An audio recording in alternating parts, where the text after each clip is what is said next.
Eto, center ng flood control mess. Nako. Ay, yun na nga, Oo. Bulacan nga, mga kapatid. O, nandun po si Arles de los Santos. So, hingi po tayo ng update patungkol sa sitwasyon po dun sa Bulacan. Saan sa Bulacan, Ay, baha Arles? pa oh. Magandang gabi, Jovi, Chiki at Mase. Nandito tayo ngayon sa Malolos City sa Bulacan, partikular sa barangay ng Mohon. No?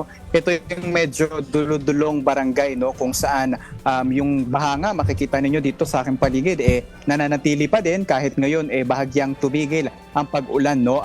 Ayon sa mga residente, taon-taon na nararanasan nila itong pagbaha dito. No? Sa ngayon, yung baha dito mula Talampakan hanggang Hita, no? At meron Yes. bahagi sa mga looban ng kaunti na umaabot nga ng hanggang bewang yung tubig baha dito, no, kaya nahihirapan yung maraming mga residente. Ayon sa kanila, tila ganito daw yung kanilang nararanasan taon-taon, no, lalo na kapag kahabagat. Higit pa nga lalo halos wala raw nagbabago mula nang magsimula yung investigasyon ng flood control scandal sa ating bansa, no, noong nakaraang taon. Pero ngayon kasi a year later nananatiling baha pa rin ang maraming mga lugar nga dito sa Bulacan. Arles, dyan sa Marilao, gaano kadami yung mga apektadong residente? Meron pa bang nananatili sa evacuation center o nag-uwian na? Mase, so far sa huling tala ng Bulacan Provincial Risk Reduction Management Office, no, umabot na nga sa 3,477 na mga pamilya ang kasalukuyang kinailangan lumikas, o sa bilang ng mga individual ay nasa higit 11,000 yan. No? At sa ngayon, sa level na yan, preemptive evacuation pa lamang yung kanilang ginagawa. No? Hindi pa yan yung sapilitan na paglikas dahil nga sa posibleng panganib na mangyari bunsod ng mga pag-ulan. No? Kadoon sa Kalumpit, Bulacan, 29 out of 29 barangays yung baha ng ngayon. No? At dito naman sa Malolos City, siguro nasa 30 to 40 minutes away, nananatiling baha pa din. No? Ayan yung mga residente, yung ilan dito may mga tricycle, na ilan dito nakapara. Pero dito may ilang tricycle na pumapasada pa din, palabas doon, habang detektan man natin na tuloy-tuloy ang kanilang paglabas-pasok, papasok sa kanilang mga tahanan, paalis or papunta ng kanilang mga pupuntahan kung saan man. Arles, huwag ka masyadong gumalaw ha kasi bumibitaw yung Oo, signal Kasi bumaba na nga. Oo, pero Arles, ilang araw na yung baha dyan at usually ilang araw ba bago humupa yung baha dyan? Kasi sabi mo, taon-taon silang nakaka-experience ng ganyan. At dahil dyan, Chiki, no, meron tayong makakasama dito. Isa to sa mga residente dito, si Nanay. Ano po ang inyong pangalan, Nay? At ano na po yung katagal dito? Matagal na po ako dito. Mga 45 years. Taon-taon dumabaha.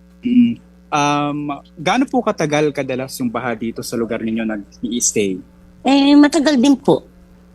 Pag umuulan, yun. Pag madalas ang ulan.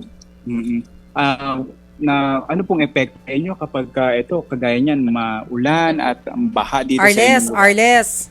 Arles. Po, ganyan. Walang, di makalabas mga tao.